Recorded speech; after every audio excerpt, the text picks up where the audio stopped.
इस बीच तालिबान पर भारत की बदली नीति ने पाकिस्तान और चीन की नींदें उड़ाकर रख दी हैं। भारत की एक ही चाल ने चीन के सबसे बड़े सपने के रास्ते में अड़ंगा डाल दिया।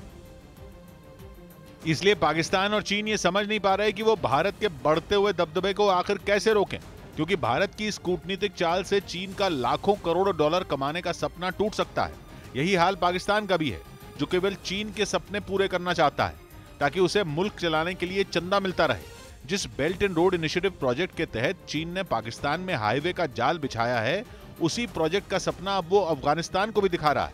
जैसे श्रीलंका को अपने जाल में फंसाकर चीन ने कंगाल बना दिया, जैसे पाकिस्तान को पाई पाई का मोहताज बनाकर अपनी मुट्ठी में बंद कर लिया, वैसे ही अब चीन की नजर अफगानिस्तान पर है और वो पिछले कुछ महीनों में लगातार अपने बड़े बड़े अधिकारियों को अफगानिस्तान भेज रहा है। तालिबान के बड़े अफसरों को यह तक लालच दे रहा है कि दुनिया के सारे प्रतिबंधों से निकालने का रास्ता निकाल लिया जाएगा। लेकिन अफगानिस्तान उसके जाल में नहीं फंसा। ग्वादर पोर्ट तक पहुंचाया जा रहा चाइना पाकिस्तान इकोनॉमिक कॉरिडोर का प्रोजेक्ट अब चीन काबुल तक पहुंचाना चाहता है। काबुल तक अगर चीन का यह प्रोजेक्ट पहुंच गया तो उसके लिए चीन की सड़क का जाल पश्चिम एशिया तक पहुंचाने का रास्ता खुल जाएगा। लेकिन अफगानिस्तान समझ चुका है कि चीन की असली मंशा क्या है। खबर है कि अफगानिस्तान पर भारत की सरकार ने भी अपना नजरिया बदला है। तालिबान से भारत कूटनीतिक रिश्ते ठीक करने की तरफ बढ़ रहा है। यहां तक कि अफगानिस्तान में जल्द ही भारत का दूतावास फिर शुरू हो सकता है। अफगानिस्तान और भारत के बीच बढ़ती यही नजदीकियां चीन और पाकिस्तान के गले नहीं उतर रही।